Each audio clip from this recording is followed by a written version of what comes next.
Okay, I'm going to have a bit of a ramble today about something called the Silver Rule. Now, if you haven't heard of it, you probably have heard of the Golden Rule.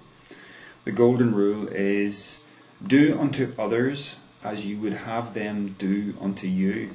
That's how it's written in the Bible. But of course, the Golden Rule is generally accepted as something very, very useful, well beyond the bounds of Christianity. It's a principle that can generally be recognized as one of those foundational principles of a useful, practical morality for anyone.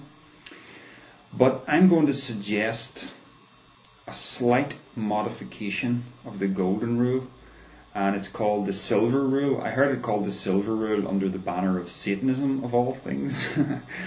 Not that I'm a Satanist, of course, but I think there's something worth thinking about to this. The Silver Rule is this. The Silver Rule says, do unto others as they do unto you.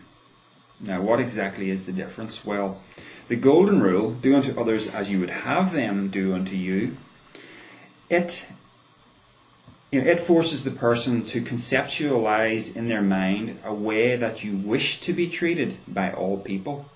And then in all circumstances, you treat others in that way, regardless of how they treat you. I think it's from this that we get the idea of turning the other cheek. You know, the idea is when you're insulted by someone, you don't insult them in return. But the Silver Rule is different. The Silver Rule says that when something happens to you, when someone does something to you, that then gives you automatic permission to return the favour to them in kind. So if someone slaps you, you slap them back. If someone hits you, you hit them back. Consider the likes of, someone who's being bullied at school and who talks to their dad about it. The dad might say, you've got to fight back. Well, that's the Silver Rule in operation, isn't it? Or should you just stand there and take it time and time again? It's worth thinking about.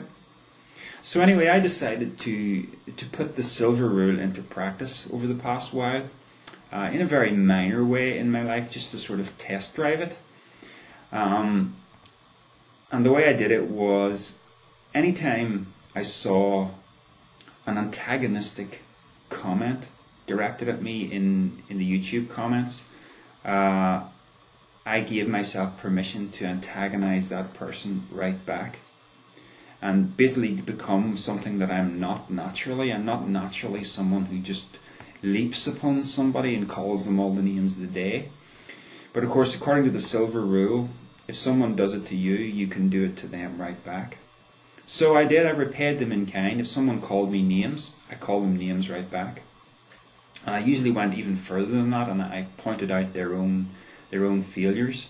Now, most of the negative comments that I get on my channel relate to my experiments with telekinesis, and the negative comments come from skeptics. Well, they come from people who call themselves skeptics, but to be honest, I think many of them don't really deserve the name, because skepticism is generally something good.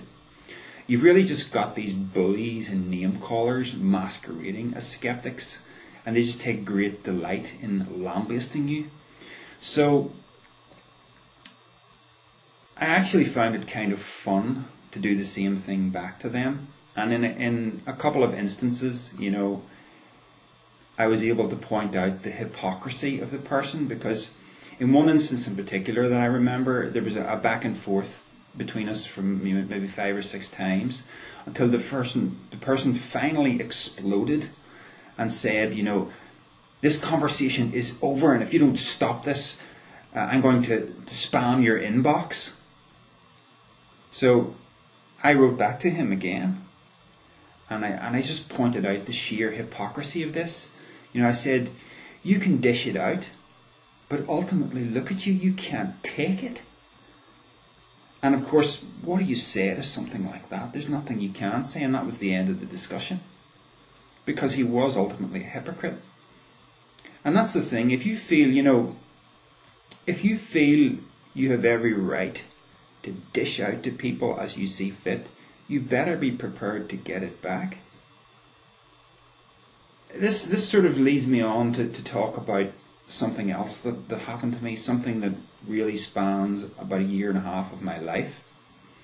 I had a particular friend who had a real problem with the direction that I was taking with my life, and had a real problem with the fact that I was willing to be vocal against Christianity.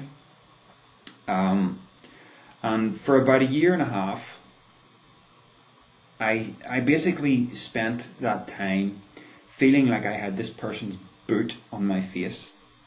Most of the times that he would talk to me, it was just like, condescension, and in the beginning it was name calling as well. But for an entire year and a half, I basically felt like I was being talked down to like a child. And I bit my tongue for the most part, and I just endured it. In other words, I used the golden rule. It was not how I wished to be treated, so I was not going to lower myself to his level and treat him the same way. Now, of course, I did, I'm only human, and I broke that rule, occasionally, and then he would accuse me of insulting him, not realizing how much he was insulting me. But, and he may be watching this actually, and that's probably a good thing if he is, because I guess it's a chance for me to explain as well, because I ended up breaking off the relationship completely. This guy was my best friend for a long, long time in my life.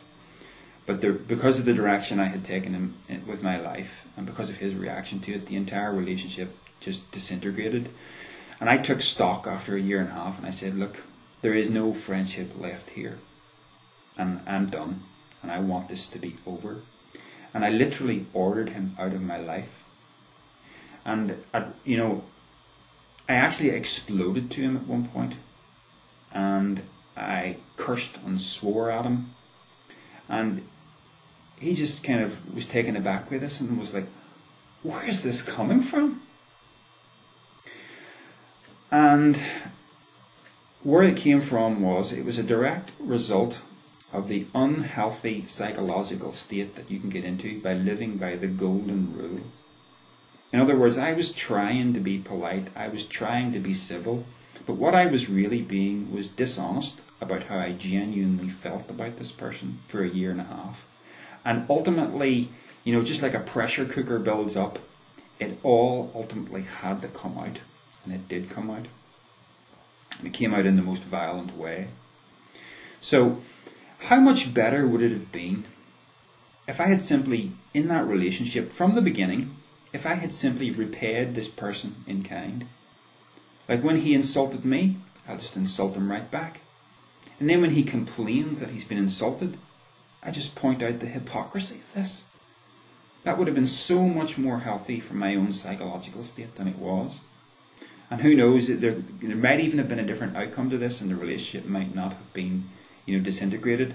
As it stands, he's just, he simply, at the end of it all, he accused me of being irrational in comparison to what I was like a year and a half ago. I wasn't being irrational, it was my true emotional state trying to get release, and it did get release. I think one of the greatest curses on the human mind and the human emotions is this idea that we have to bend ourselves into a certain shape that's totally unnatural to who we are. That always we have to be polite, when that politeness is really just dishonesty about your own feelings. It's not healthy. I think, I would like to just encourage video responses to this. How do you feel about the golden rule? How do you feel about the silver rule? What are its effects in your life? I think it would be interesting to hear your thoughts on this. I haven't completely made my mind up about it.